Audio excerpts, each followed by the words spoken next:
Voto em lista fechada, reforma eleitoral, possível cassação da chapa Dilma Temer. São assuntos do momento que estão sendo debatidos em quase todos os lugares e, por isso, é o tema da nossa entrevista de hoje aqui do Debate Legal, gravado no Networking Escritório Compartilhado. Antes de pedir para rodar a vinheta e para que vocês fiquem ligados, eu quero aproveitar e agradecer todos os comentários que a gente está recebendo aqui nos vídeos do canal. Isso é bastante importante para a gente. Como forma de agradecer, selecionamos 2 comentários dos nossos internautas. O primeiro foi no vídeo sobre direito médico, com o Dr. Pedro Henrique. É um comentário do Christian. Muito boa entrevista, parabéns aos envolvidos, obrigado pelo conteúdo. A gente que agradece pela sua participação. E outro comentário que a gente selecionou foi no vídeo do Dr. Augusto Melo sobre dados pessoais, que é assim: parabéns pela reportagem, assunto super atual e preocupante, parabéns também ao entrevistado pelo conhecimento e pelo excelente serviço prestado à comunidade, que é o comentário do Aldo. Então, Aldo e Christian, muito obrigado pela interação de vocês. Isso, como eu já disse, é importantíssimo para a gente e também convido quem não comentou ainda, pode comentar em todos os vídeos, se inscrever no canal e acompanhar a gente pelas redes sociais que estão aparecendo aqui na tela, tá bom? Agora sim, pode rodar a vinheta e fique ligado.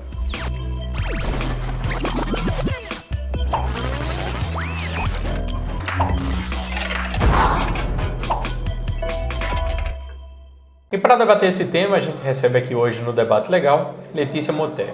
Ela que é advogada, pós-graduanda em Direito Eleitoral e tem propriedade para falar sobre isso que a gente acabou de apresentar para vocês aqui. Olá, Letícia, seja muito bem-vinda ao Debate Legal. Eu que agradeço o convite e vamos às perguntas. A gente que agradece a sua disposição em participar, porque o tema é interessante, é recorrente, é um tema quente, um tema que está sendo debatido agora e que aflora muitas paixões e emoções, que é a questão eleitoral, né? Nós já tivemos esse assunto aqui no programa, mas com outra abordagem. Hoje a gente vai dar mais especificidade a algumas questões que estão sendo discutidas no Congresso. A primeira coisa que eu quero começar lhe perguntando é a questão do financiamento de campanha. Existe um grande debate sobre o financiamento privado de campanha, que isso seria o início da corrupção. A Operação Lava Jato está mostrando muito isso, né? Empresas que financiavam campanhas acabam tendo alguns favores, alguns favorecimentos dos governos.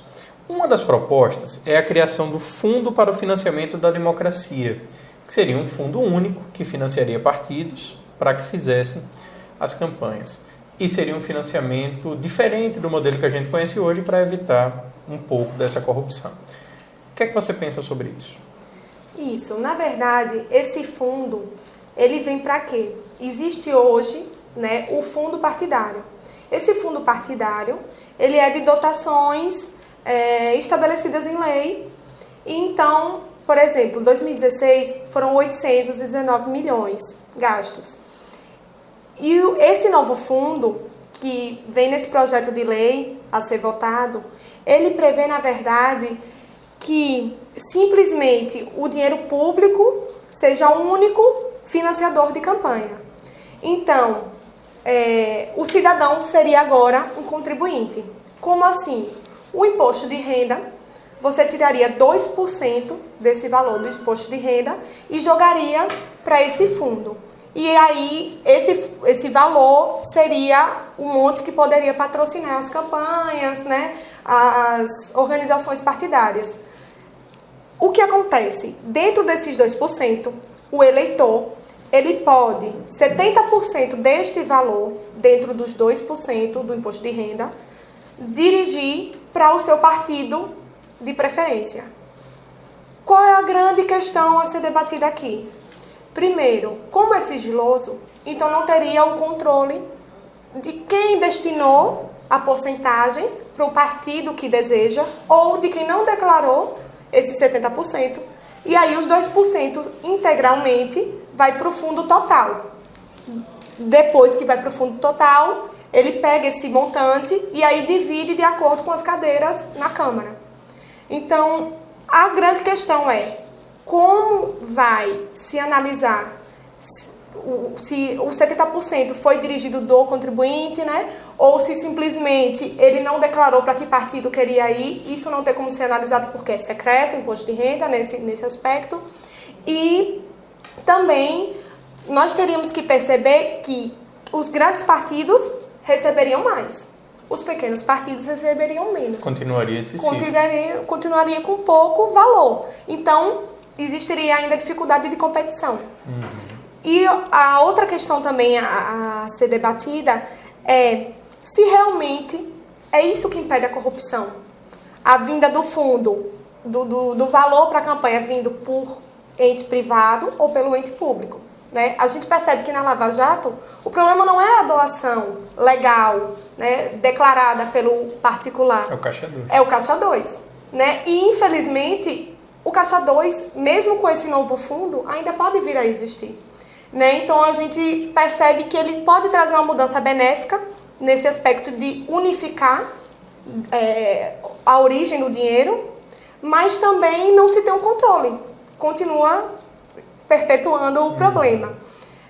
Outro ponto a ser ressaltado é que, pelas estatísticas de arrecadação do imposto de renda dos últimos anos, vai sair de um fundo partidário, que ano passado foi 819 milhões, para um valor de quase 2 a 3 bilhões a serem repassados da União para os partidos. Então, também, apesar de ser o contribuinte que vai fornecer esse valor, também tem que ver se isso vai pesar ou não na nossa economia, que já está bem acentuada a crise. Né? É verdade.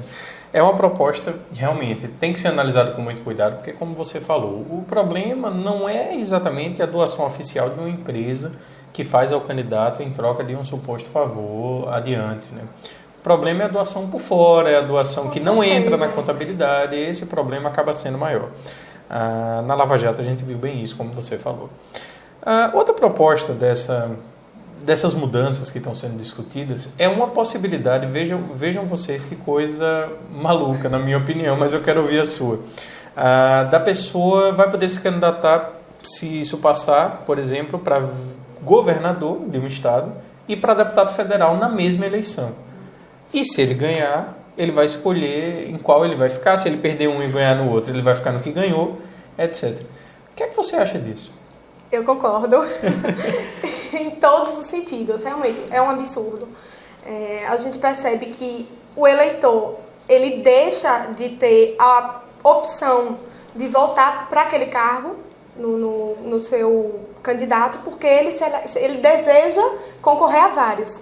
Então, isso é uma grande disfarce, na verdade, na minha opinião, de desmascarar a Lava Jato, né? E aí a pessoa não perdeu o foro privilegiado.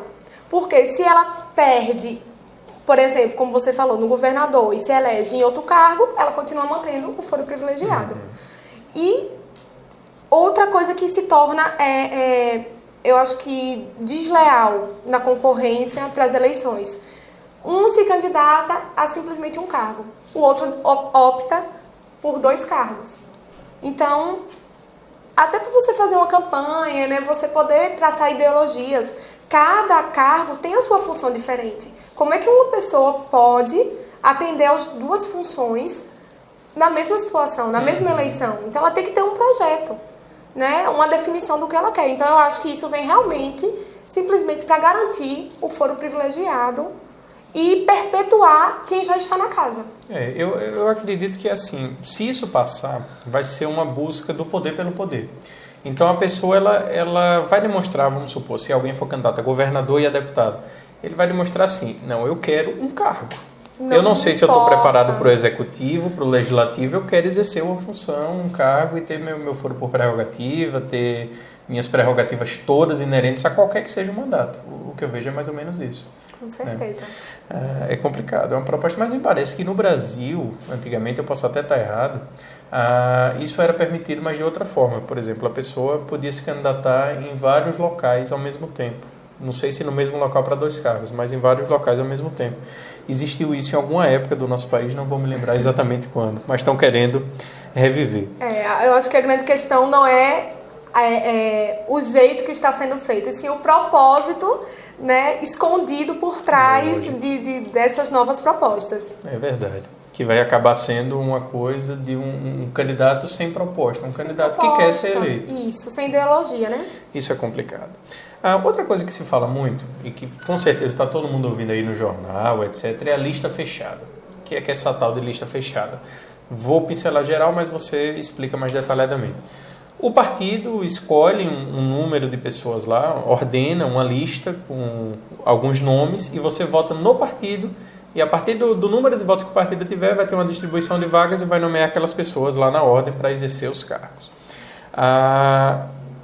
Logicamente, como tudo, alguns pontos positivos podem existir, alguns pontos negativos também podem existir. Quero que você, por favor, destrinche mais um pouquinho o que é isso dessa lista fechada e aponte pontos positivos e negativos. Isso. Hoje existe nosso sistema proporcional de lista aberta. Então, o que acontece? Se a gente vai votar em um deputado, a gente vota no deputado, mas o voto é computado para o partido dele, né? E aí, de acordo com os votos, posterior ao fim da eleição, é que vai ser computado o candidato que vai conseguir ser eleito ou não, de acordo com os votos do partido. Então, você, ao colocar uma lista fechada, você não escolhe mais o candidato. Então, despersonaliza. Você escolhe o partido. E qual é a grande questão? Que o eleitor não tem a noção, nem pode ter palavra, né? Não pode ter voz com a escolha dessa lista. O próprio partido, ele vai escolher quem é o candidato que vai ser primeiro eleito, quem vai ser o segundo, quem vai ser o terceiro e assim por diante. E o eleitor, às vezes, quer aquele candidato que está em terceiro lugar. Mas, na verdade, ele não compactua com a ideologia do partido. Então, pode entrar em choque.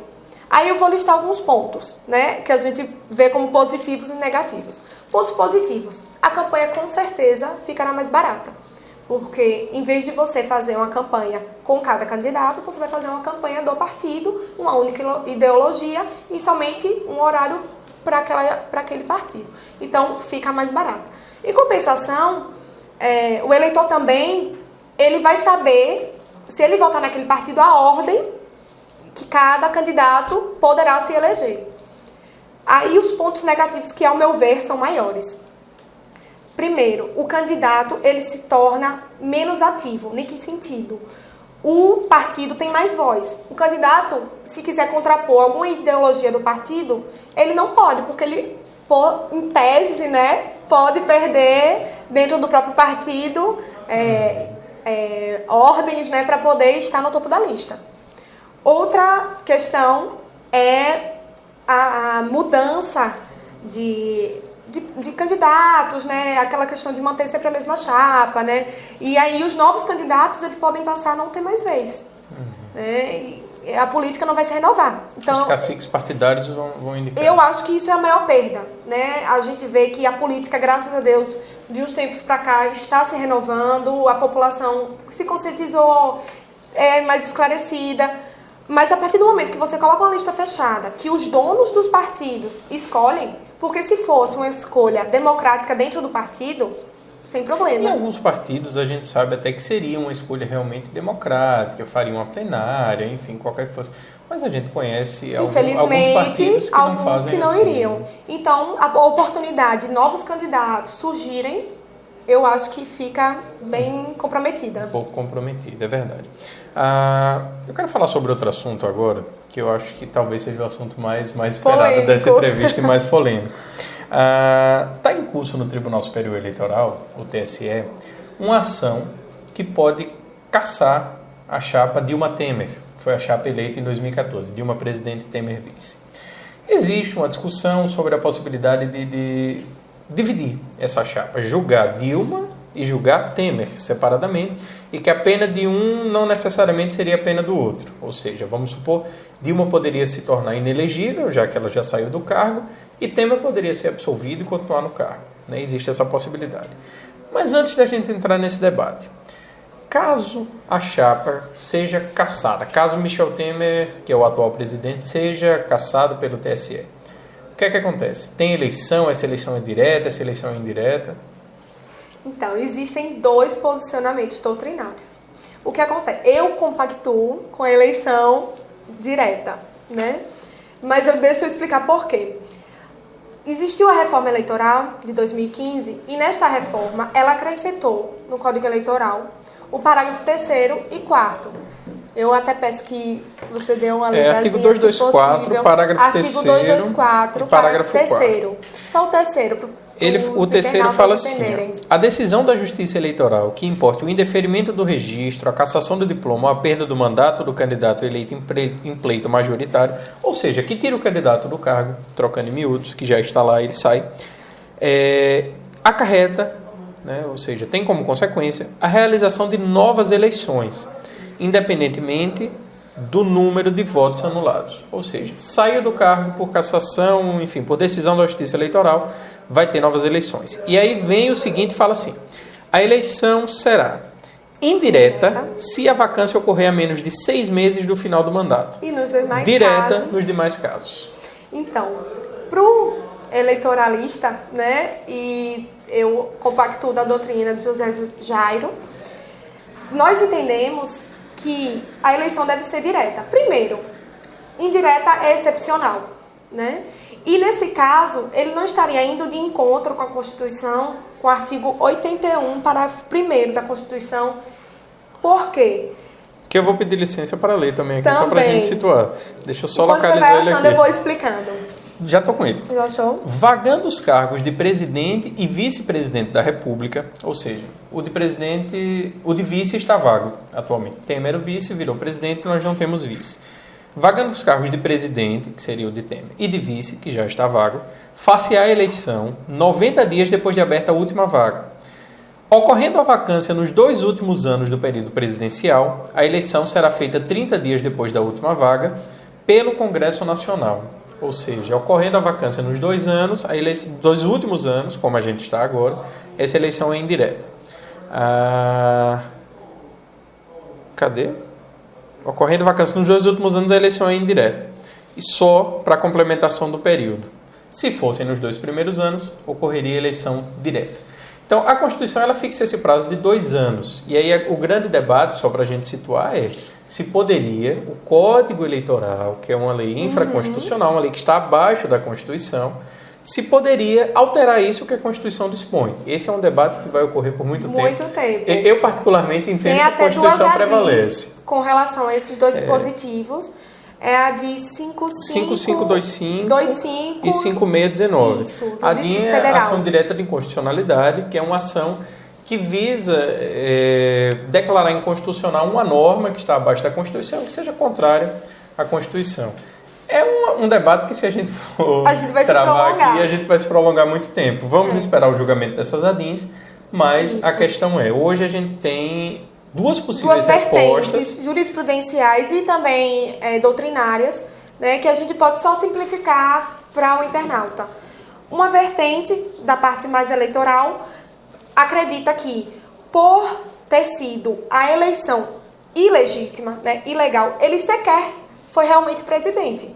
Então, anularia-se tudo e voltaria-se a ter as eleições como deve ser feito. Aplicaria o que está lá no Código Eleitoral. Aplicaria o que está no Código Eleitoral, porque nos demais casos, que não faltam 6 meses, então nos demais casos aplica o Código Eleitoral. Então, se Temer fosse cassado, eventualmente, até junho de 2018, a eleição seria direta. Depois de junho seria indireta. Até pela questão operacional, né? Sim, pelo Código Eleitoral. Pelo Código Eleitoral. Pela Constituição, as eleições seriam indiretas, devido aos 2 anos que já se passaram do mandato. Então, é uma coisa assim, hoje a gente não tem como dar uma resposta. Vai ser do jeito X, vai ser do jeito Y. Não a tem única como. questão aqui analisada é como foi perdido, né, esse cargo, o que se deu a ele ficar vago.